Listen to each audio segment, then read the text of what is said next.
위기라는 것은 언제나 찾아옵니다. 그런데 이 위기 중에서 우리의 생명을 이어가는 본질적인 위기가 있다는 것이죠. 우리가 여러분 생명을 위협하는 위기가 찾아오게 되면 우리는 무슨 방법을 통해서라도 그 위기를 벗어나려고 할 것이고 또 돌파구를 찾을 것입니다. 오늘 이삭이 지금 그런 문제에 부딪혔다는 것입니다. 12절에 보시면은 이삭은 큰 복을 받았습니다. 농사를 하여서 그의 100배나 얻었고, 그런데 26장 1절에 보면은 아브라함 때에 첫 흉년이 들었더니 그 땅에 또 흉년이 들며 이삭이 그랄로 가서 블레셋 왕 아비멜렉에 이르렀더니 이삭의 시간에도 흉년이 찾아왔어요. 흉년이 찾아올 때 그의 아버지 아브라함은 애굽으로 도망을 갔습니다. 도망간 거죠. 왜 그러냐? 나일강에 풍성한 물이 있기 때문에 애굽에는 흉년이 없다는 것 때문에 그곳으로 도망을 갔습니다. 거기에서 큰 죄를 흠하게 되죠. 자기 안에 사라가 누이다고 거짓말을 치게 되집니다. 오늘 하나님께서는 이삭에게 너는 애굽으로 가지 말아라. 내가 지시한 땅으로 가라. 그 지시한 땅은 거라를 포함해서 가나안 땅에 머물라는 것이에요.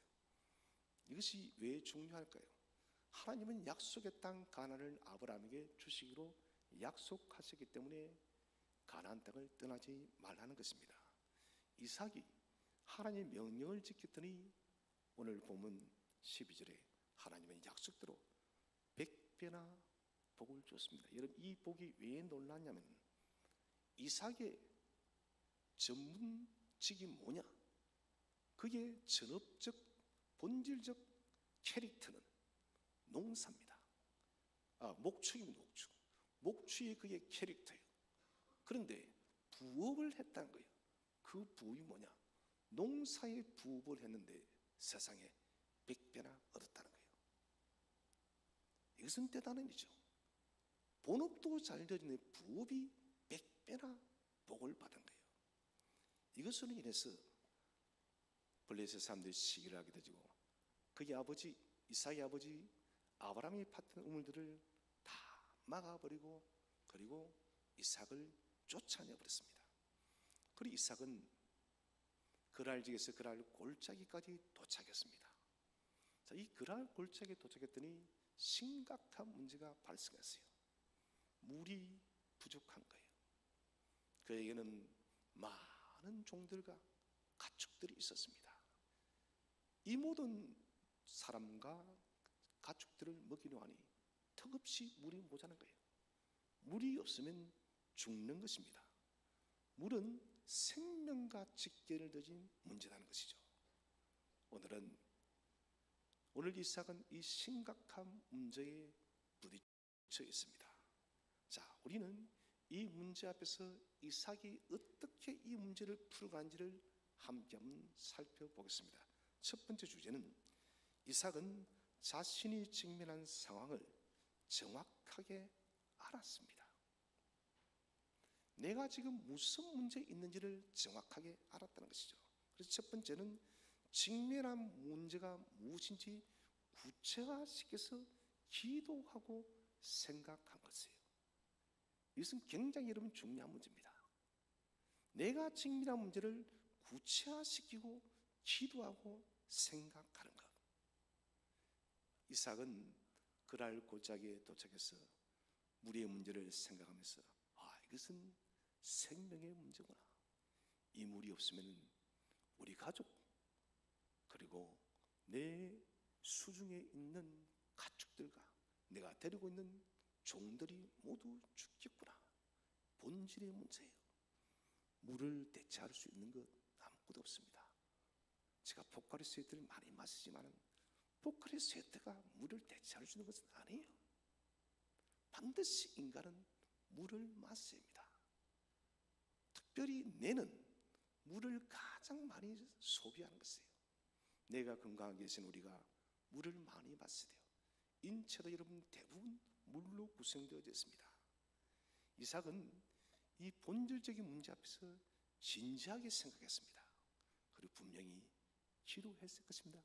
하나님, 어떻게 할까요? 블레셋 사람들이 나를 쫓아냈어. 내가 그랄 고차에게로 내려왔는데 하나님, 물이 없어요.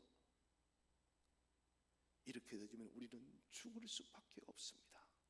당신께 주신 이 많은 재산들과 가축들, 종들, 그리고 우리 가족들 다 죽을 수밖에 없습니다.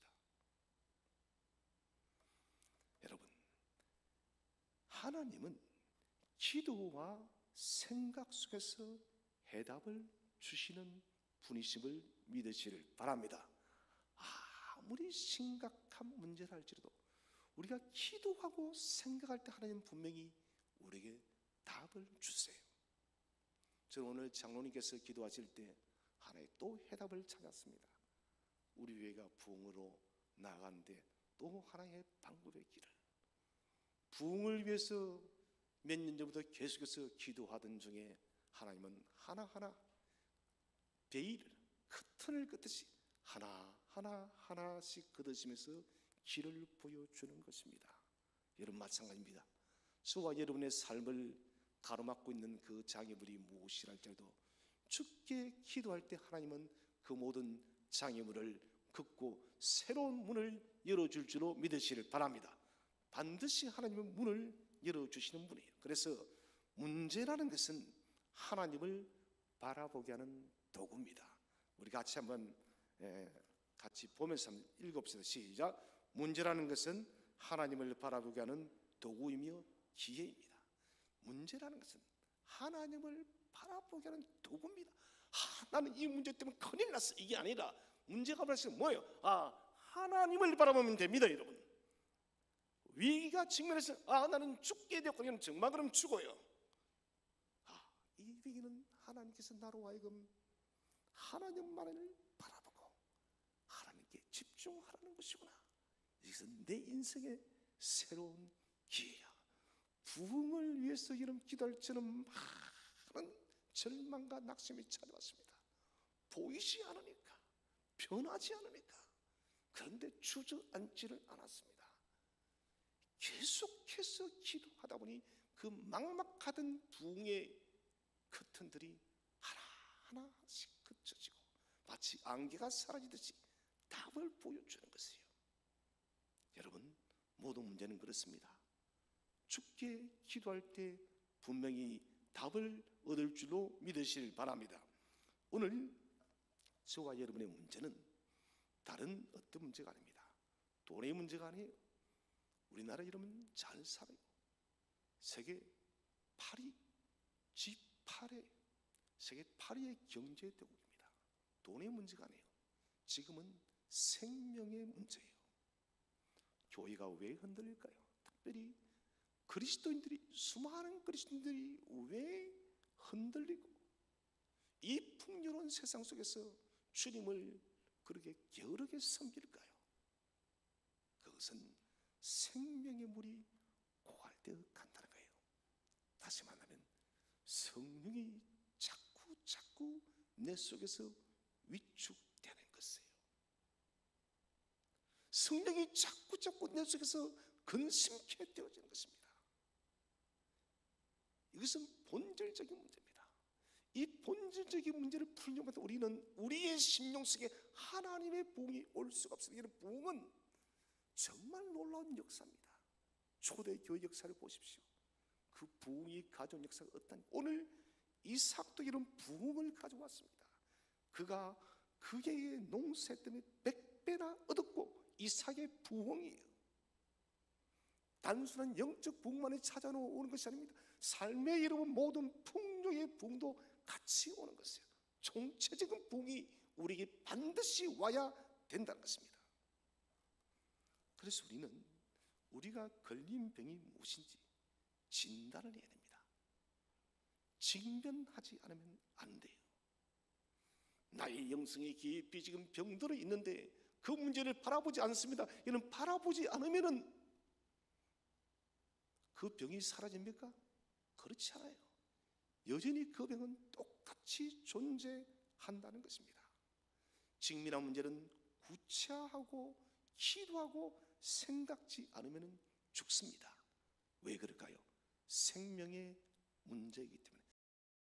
생명의 문제이기 때문에 우리가 여러분 기도하지 않으면 죽는다는 것입니다. 내일 수술하지 않으면 죽어요. 그런데 돈이 없습니다. 여러분 어떻게 하겠습니까? 모든 것을 돌아다니면서 우리는 돈을 빌리려고 할 것입니다. 어떤 방법을 취해서 우리는 돈을 구하려고 할 것입니다. 여러분, 오늘 우리가 직면한 영적 문제가 바로 이러하다는 것입니다. 생명의 생수가 지금 공급되지 않아서 이 생명의 생수가 지금 말라가고 있는데 우리는 이것을 방치하고 있는 것입니다. 사랑하시는 성도 여러분, 생명의 생수를 여러분 채우기 위해서 지금 당장 그 생수를 찾아 나서기를 바랍니다. 안 나서면 죽어요.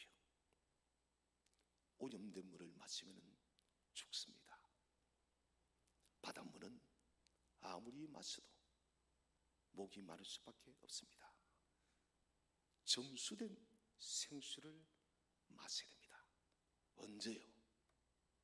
지금 당장 생명의 생수를 마시기를 축복드립니다. 여러분, 지금 당장 마셔야 돼요. 우리는 자주 이렇게 말합니다. 목사님, 지금의 시대가 워낙 어렵고 타락하고 복잡하잖아요. 지금 시대는 우리가 그런 성경 속의 부흥의 시대는 돌아갈 수가 없어요. 교회사 속에 그런 부흥의 시대는 우리가 찾아갈 수가 없어요. 목사님, 지금 시대가 어떤 시대인데요? 과연 그럴까요? 다니엘과 사드락과 메삭과 아벳느고는 바벨론의 포로가 되어져 갔습니다. 포로는 여러분 영적 세태입니다. 부흥이 완전히 가라앉은 것이에요.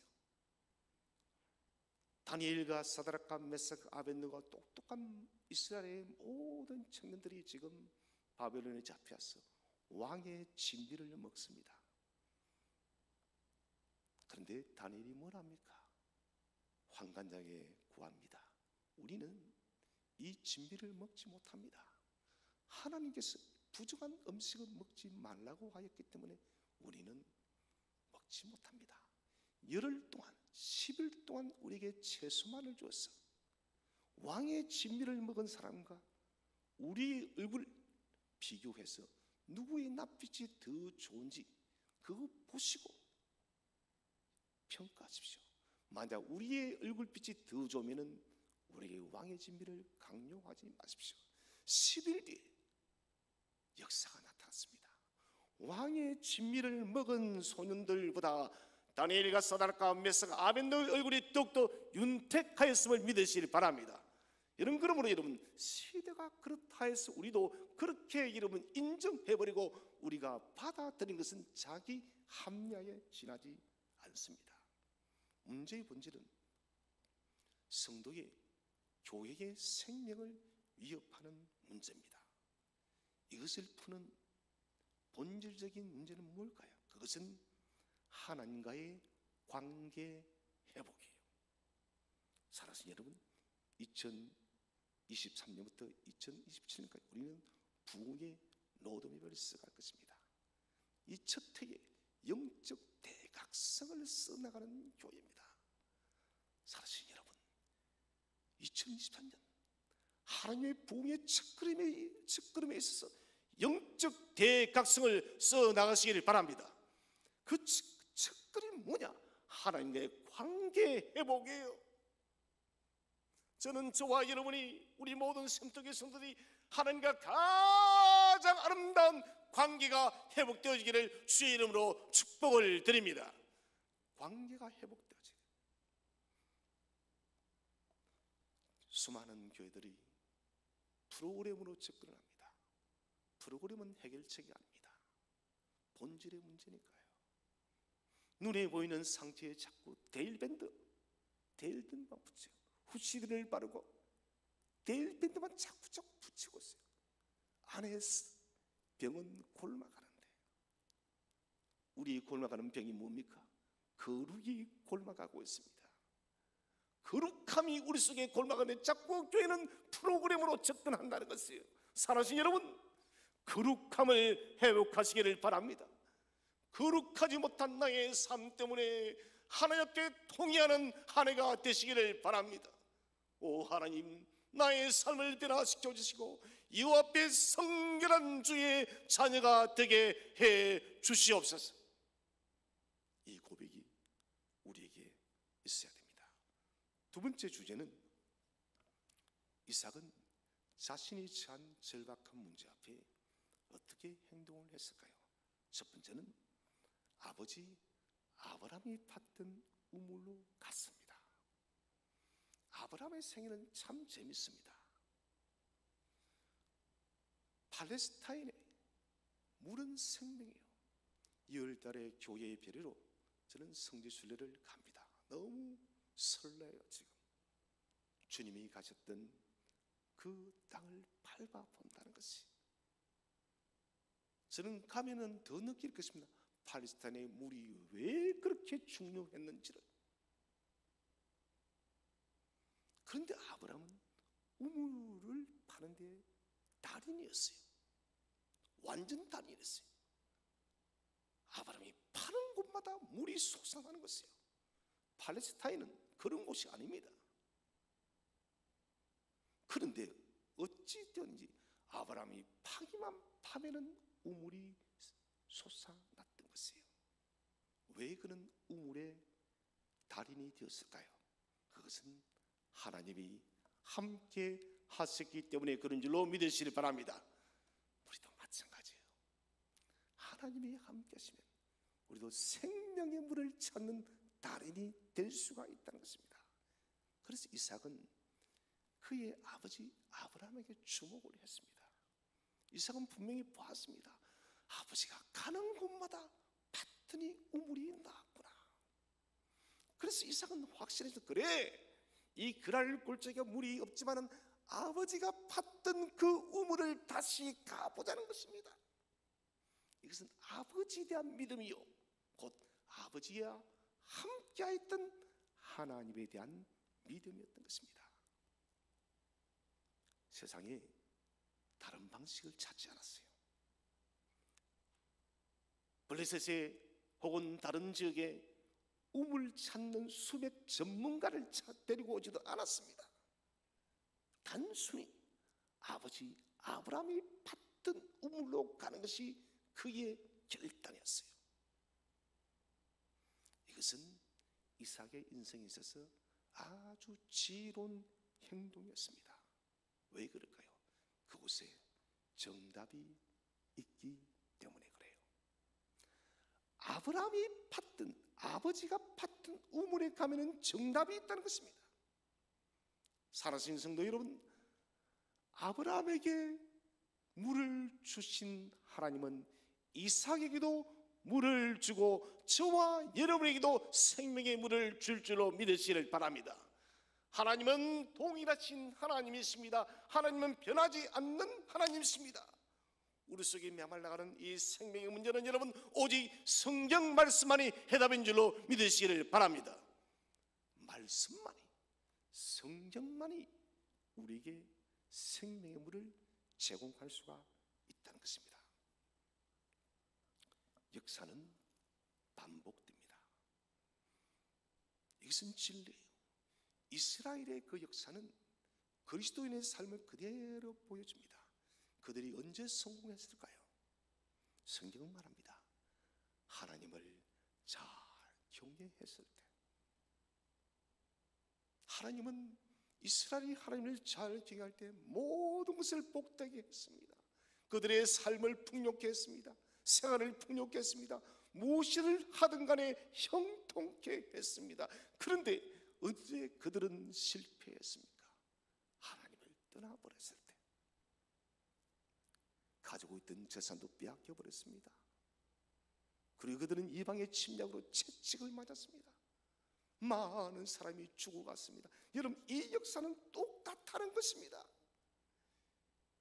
우리가 하나님의 그 부유한 은혜들을 받아 누리는 것은 다른 어떤 것이 아니라 우리가 하나님의 말씀을 떠났기 때문에 그런 것입니다. 사랑하신 성도 여러분, 지금 당장 우리가 전심으로 회개하고 하나님께로 돌아가는 영적 대각성의 출발을 하시기를 주의 이름으로 축복을 드립니다.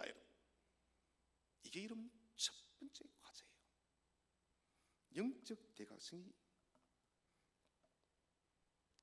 필요한데, 이것을 이루기 위해서는 무슨 돈이 들어가는 것이 아니에요. 첨단적인 교육의 장비들이 필요한 것이 아닙니다. 말씀으로 돌아가면 되는 거예요. 코로나 시대를 겪으면서 더 힘든 전염병이 올 것이고, 그래서 가상주의학자, 이것을 흔히 메타버스랍니다. 교회마다 난리가 났습니다. 이제는 메타버스 가상주의학자를 운영해야 된다. 어른들도 작년 예배도 메타버스 가상 예배를 드려야 된다. 아바타를 만들어서 그렇게 예배를 드려야. 여러분, 천만의 말씀, 인터넷 유튜브로 예배를 드린다. 천만의 말씀. 첨단 과학 디지털 속에 여러분 답이 있는 것이 아닙니다. 우리는 자꾸 격가지만 치고 있습니다. 두통의 원인은 찾지 않고 아스피린만 복용하는 교회가 되었다는 것이에요. 답은 어디 있을까요? 성경 속에 답이 있음을 믿으시기를 바랍니다. 성경은 정답지. 정답지를 두고 왜 오답지를 자꾸 봅니까? 이것은 공부 못하는 사람들의 특징이에요. 공부의 기술 중에 공부 잘하는 학생들은 문제를 보면 정답지부터 본대요. 정답지를 보고 공부를 한답니다. 그래야만 사고가, 생각이 정답을 만들어낸다는 거예요. 우리는 66권의 인생의 정답지가 있습니다. 내 삶에 이삭이 100배나 받았더라. 그의 농사를 100배를 받았더라. 이삭의 부흥입니다. 우리의 심령의 부흥, 삶의 부흥, 교회의 부흥이 찾아오기 위해서 여러분, 우리의 인생의 정답지요 유일한 해결서인 성경의 말씀의 목숨을 거시기를 바랍니다. 말씀의 목숨을 그래요. 우리도 이삭처럼 행하면 됩니다. 우리 조상 아브라함이 팠던 우물, 곧 말씀으로 돌아가는 것. 우물을 발견한 내비게이션, 우리의 생명의 물을 안내하는 내비게이션은 오직 성경밖에 없음을 믿으시기를 바랍니다. 왜 화면을 크게 하네요? 믿으시기를 바랍니다. 제가 매뉴얼 나눠줬죠. 설교서는 아멘은 크게 안 했습니다. 여러분 선포되고 그 말씀 아멘 할 때 믿은 대로 될 줄로 믿으시길 바랍니다. 믿은 대로 되는 거예요. 믿은 대로 됩니다. 세 번째 주제는 이삭의 행동이 우리에게 주는 교훈은 무엇입니까? 첫 번째는 절박한 위기는 존재하지만은 이겨내는 길이 있다는 것입니다. 하나님은 우리에게 위기를 주시기는 뿐만 아닙니다. 위기 속에는 반드시 하나님은 길을 만들고 계세요. 서두에 제가 말씀드렸다시피 부흥을 위해서 기도하는데 막막했습니다. 이 세상에 수많은 교회들이 부흥을 위해서 부르짖는데 부흥은 오지를 않았어요. 18세기의 영국, 19세기의 영국, 그리고 우리 한국은 1907년, 그 이후부터는 부흥은 오지 않았습니다. 한국 땅은 100년이 넘어도 부흥이 오지 않았습니다. 세상에 수많은 설교자, 위대한 설교자, 위대한 큰 교회들이 그렇게 부흥을 부르시셔도 부흥은 오지 않았습니다. 사실 저는 특출난 것이 없는 그런 목사입니다. 우리 센터교도 그냥 평범한 교회예요. 명장동에는 조그만 교회에 있다는 거예요. 뭐 목사님, 그렇게 큰 교회, 그런 큰 목사들이 해도 부흥이 오지 않는데 무슨 우리 교회에 부흥이 오겠냐고. 여러분, 이런 생각을 지금 당장 삭제하시기를 바랍니다. 그렇게 부흥이 오겠습니까? 당장 삭제하시기를 바랍니다. 여러분, 삭제해야 돼요. 하나님의 역사를 제가 가만히 보니 부흥은 조그만 곳에서 출발했습니다. 분명히 저와 여러분을 통해서 하나님 부흥을 나타낼 줄로 믿으시길 바랍니다. 성경 속의 교회사 역사는 고속도로가 아닌 비포장도로예요. 무슨 말이냐? 신앙의 길에서 상승곡선이 있고 하락곡선이 있다는 것입니다. 저는 주식을 모르지만 주식의 그래프를 가끔씩 보면 이 곡선이 엄청나게 변합니다. 하루에도 수십 번 변합니다. 그거 보면서 저는 생각이, 인생도 신앙생활도 마찬가지구나. 이삭이 인생 최고의 영적 부흥이 언제였을까? 저는 볼 때 그가 하나님 앞에 모리아산에서 번제물로 드려질 때 이스라엘은 최고의 부흥기였습니다. 그리고 또 두 번째는 어머니를 떠나버리고 난 뒤 리브가를 만났을 때 그런 두 번째의 부흥이 찾아왔습니다. 세 번째의 부흥은 그의 농사를 지었더니 100배나 받았더라. 네 번째의 부흥이 오늘 여기 있는 거예요. 우물이 없었는데 아버지가 팠던 우물을 팠더니 다시 물이 솟아났더라.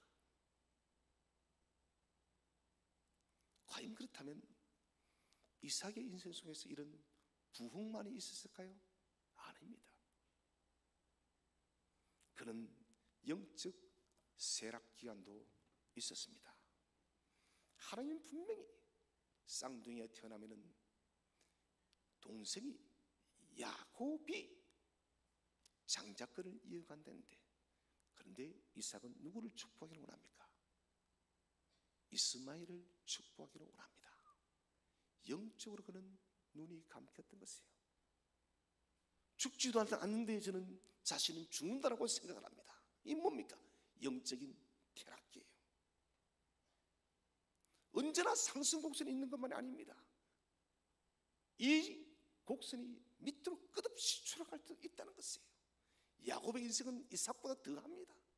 말 그대로 누구 말대로 롤러코스터예요. 올라갔다가 내려갔다가 올라갔다가, 이게 야곱의 인생이. 우리가 그렇게 좋아하는 다윗은요, 다윗도 마찬가지예요. 그의 인생이 끊임없이 올라갔던 때도 있고 사울의 조금 때문에 끝없는 곳으로 추락돼서 블레셋 나라에 들어가서 침을 질질 흘리면서 미친 척을 했던 때, 여러분, 영적인 세택입니다. 아들람굴에서 하나님께 기도할 때는 영적 부흥이 또다시 찾아옵니다. 그리고 동일한 굴 만들 때는 그런 영적 부흥이 또 찾아옵니다. 삶의 부흥이 찾았습니다. 바세바를 뿜었을 때 또다시 퇴락기가 찾아오는 거예요. 이런 곡선은 성경의 위인들에게도 그대로 나타납니다. 그래서 우리에게도 마찬가지예요. 한국 교회를 한번 둘러볼까요? 1970년대, 아주 오래됐죠. 올해 2020년이 23년이 무려 50년 전입니다.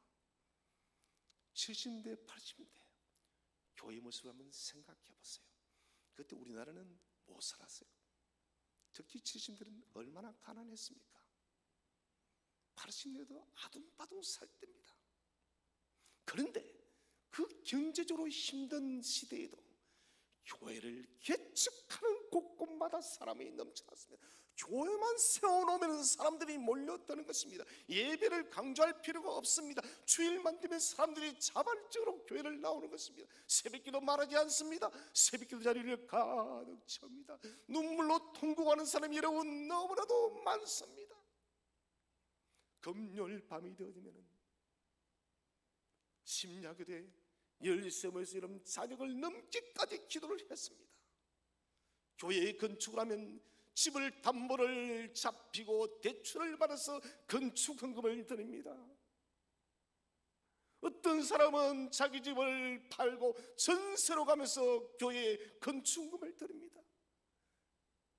벌어들이는 월급이 작아도 최선을 다해서 헌금을 드리고도 그렇게 말합니다. 하나님 더 드리지 못해서 죄송합니다. 여러분, 이게 1970년대 80년대 한국 교회예요. 복음을 위해서라면 전혀 아끼지를 않았습니다. 2000년대부터 한국 교회는 점점점 쇠퇴합니다. 70년대 80년대 한국 교회, 여러분 한국의 상을 한번 볼까요? 경제적인 부분에 우리가 얼마나 부유해졌습니까? 그렇게 잘 살아보고 70년대 외쳤던 것이 이제는 잘 살아보는 정도가 아니에요. 세계 8위의 경제 대국이기 때문에요. 그래서 교회는 어떻게 됐습니까? 밑으로 추락하고 있습니다. 성도들도 끝없이 추락을 하고 있습니다. 성도들은 안락과 편리만을 찾습니다. 더 좋은 집, 더 좋은 차, 이것이 우리의 생각의 전부가 되어버렸습니다.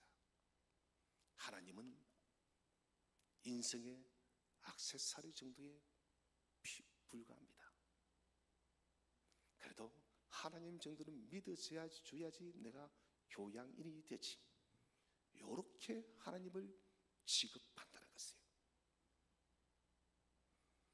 그런데 저는 가만히 한번 생각해 봤습니다. 이 문제 때문에 저는 굉장히 낙심했는데, 오늘 26장의 말씀을 기억하면서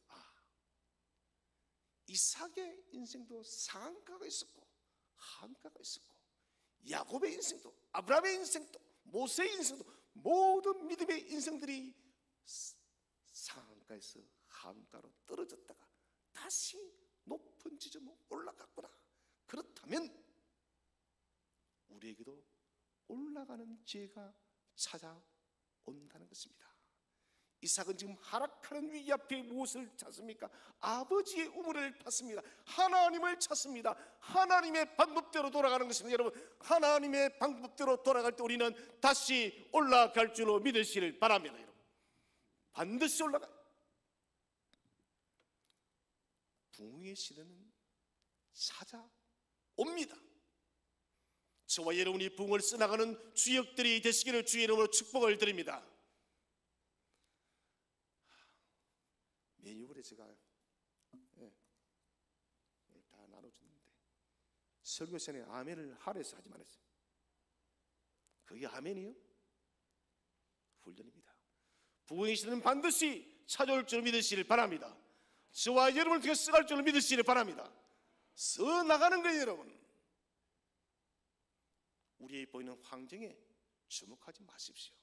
그것은 아무런 중요한 것이 아닙니다. 왜 그러냐? 하나님은 모든 사람에게 부흥의 하드웨어, 쉽게 말해서 여러분, 핸드폰이 지금 없네. 핸드폰을 다 줘놨다는 거예요. 그런데 이 핸드폰은 부흥의 핸드폰이에요. 그 안에는 지금 아무것도 없습니다. 텅 비어 있습니다. 그러면은 텅 비어 있으면은 핸드폰은 아무짝에 소용이 없습니다. 여러분 알다시피 거기다가 필요한 앱을 깔지 않습니까? 카카오톡을 깔려야만 카카오톡이 작동하고, 페이스북을 깔아야만 페이스북이 작동하는 거예요. 그런데 우리는 하나님께서 우리를 부흥의 하드웨어를 딱 만들어놔. 이 속에 무엇을 깔아놨냐? 모든 좋지 않은 것들을 딱 깔아놨어요. 불신, 불만, 불평, 원망, 나는 안 돼, 나는 실패자야, 나는 이것밖에 안 돼. 하나님을 믿노라 하면서도 안 되는 것만 프로그램을 깔아놓은 거예요. 부흥을 불러오려고 해도 부흥의 앱이, 부흥의 프로그램이 없어요. 내 인생이, 내 삶이 한번 뭔가 새로워지기를 원하는데 새로워지는 프로그램이 없기 때문에 이는 근원적으로 작동할 수가 없다는 것이에요. 나쁜 프로그램만 깔려 있습니다. 사랑하는 성도 여러분, 지금 이것들을 다 삭제하시길 바랍니다. 왜 아멘 안 해요? 다 삭제하시길 축복드립니다. 다 삭제를 해야 돼요. 그리고 다시 까세요. 무엇으로? 하나님의 말씀의 프로그램을 까시기를 바랍니다. 말씀의 프로그램을 깔게 되면 우리는 여러분 그 말씀대로 움직입니다. 하나님을 사랑하라. 터치를 하세요. 터치하면 사랑하게는 그 말씀이 살아서 역사합니다. 기도하라. 기도를 터치하시기를 바랍니다. 큐티하라. 큐티를 터치하시기 바랍니다. 뭡니까? 여러분이 스마트폰을 터치할 때 그 프로그램이 작동하듯이 우리에게 여러분 깨끗하고 성경적인 프로그램만 세팅한다면 깔아놓으면 그렇게 작동하는 것이 하나님의 원리라는 거예요. 저는 올해부터 우리의 생각을 새롭게 하시기를 바랍니다. 생각이 새로워지지 않으면, 생각이 이런 성화되지 않으면, 생각이 거룩해지지 않으면 우리는 결코 이런 부흥의 역사를 만들 수가 없습니다. 두 번째는 믿음의 위인들이 행동한 것을 따라 행하면 됩니다. 이삭은 지혜롭게 과거를 돌아봤습니다. 그런 종들을 데리고 아버지 아브라함이 팠던 우물로 갔어요. 새로운 우물을 파러 가지 않았습니다. 종들에게 야, 너 여기 한번 봐봐. 야, 저쪽은 좀 더 어떨까? 이게 아니다는 거예요. 아버지가 팠던 우물가로 간 것입니다. 성경은 주석을 하고 있습니다. 이 우물은 블레셋 사람들이 우물들을 메웠다라고. 이것은 아주 중요한 문제입니다.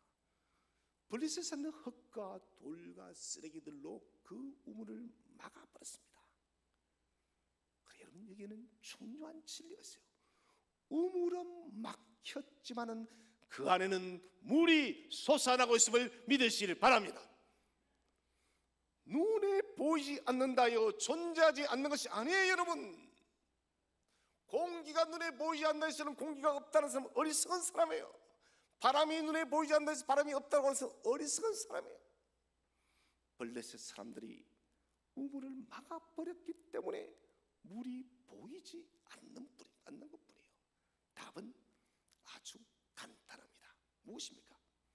우물을 막아버린 여잡단 쓰레기들을 다 파내면 됩니다. 여러분, 저와 여러분의 심령의 부흥, 교회의 부흥, 이 간단한 문제예요. 왜? 하나님은 우리를 부흥의 프로그램으로, 부흥으로 하드웨어를 만들어놨기 때문에 이제는 우리 속에 있는 모든 오물들을 다 파내시기를 바랍니다. 여러분, 오물들을 파내야 돼요. 하나님이 기뻐하지 않는 모든 것들을 파내시기를 주의 이름으로 축복드립니다. 여러분, 이 작업이 첫 번째예요. 그 길로 가면 여러분, 우리의 심령에 영혼의 부흥이라는, 여러분 오늘 이삭 보십시오. 그가 영적 부흥기 때는 모든 삶이 복됩니다.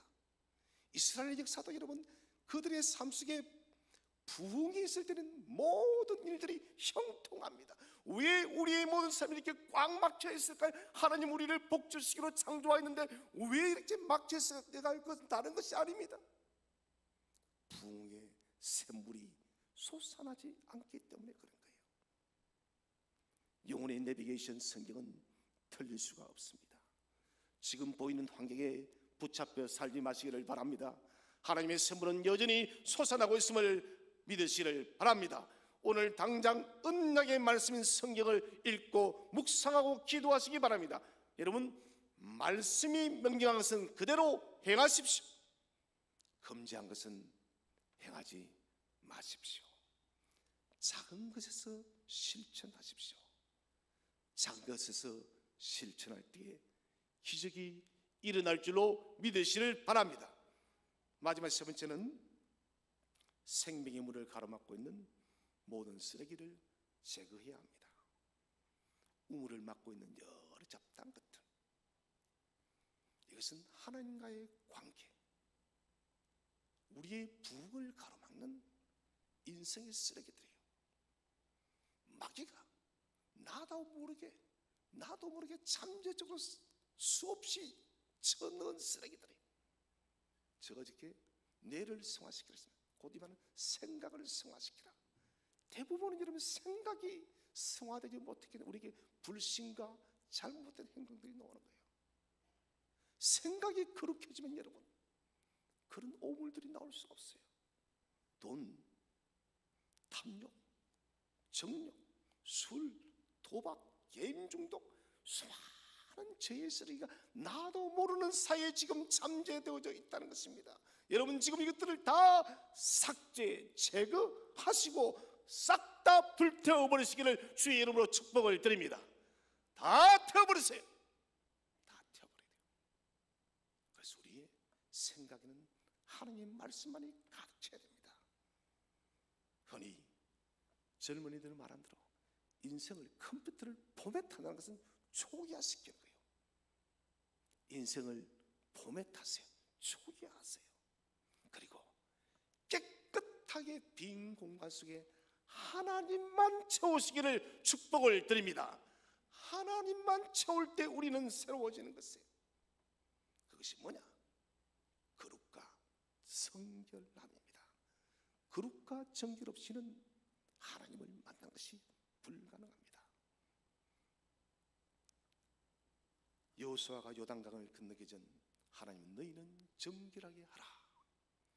가나안 정복은 하나님의 부흥의 인생의 가장 결정판이에요. 결정판. 여러분, 이 결정판을 보시면 가면 되는 거예요. 싸우면 되는 거예요. 다 이겨내는 것입니다. 왜 그렇습니까? 하나님이 그렇게 우리를 만들어 놨기 때문에. 저와 여러분은 이런 부흥의 하드웨어를 본질적으로 타고난 거예요. 예수를 믿게 되면 이제는 여러분, 우리 부흥 속에 필요한 소프트웨어, 여러분 스마트폰 앱만 깔면 돼요. 좋은 것만, 들어온 것은 나쁜 것 다 삭제해버리고 좋은 앱만 설치만 하면 되는 겁니다. 죄의 쓰레기가 죄의 오물이 해결되지 않으면 부흥은 오지 않습니다. 죄의 쓰레기, 하나님을 가로막는 모든 장애물을 제거하시고 지금 회개하고 고백하시기를 주의 이름으로 축복을 드립니다. 이것이 여러분 출발인 것입니다. 이런 쓰레기들이 없을 때 하나님은 우리의 심령을 부흥케 할 것이고 우리의 삶을 부흥케 할 것이고 우리의 교회를 부흥케 할 것입니다. 사랑하는 성도 여러분, 지금 우리는 생명의 문제에 직면되어져 있습니다. 물이 없습니다. 영생의 생수가 점점 고갈되어져 갑니다. 이렇게 고갈되어서 우리는 계속해서 추락할 것입니까? 아니면 다시 올라올 것입니까?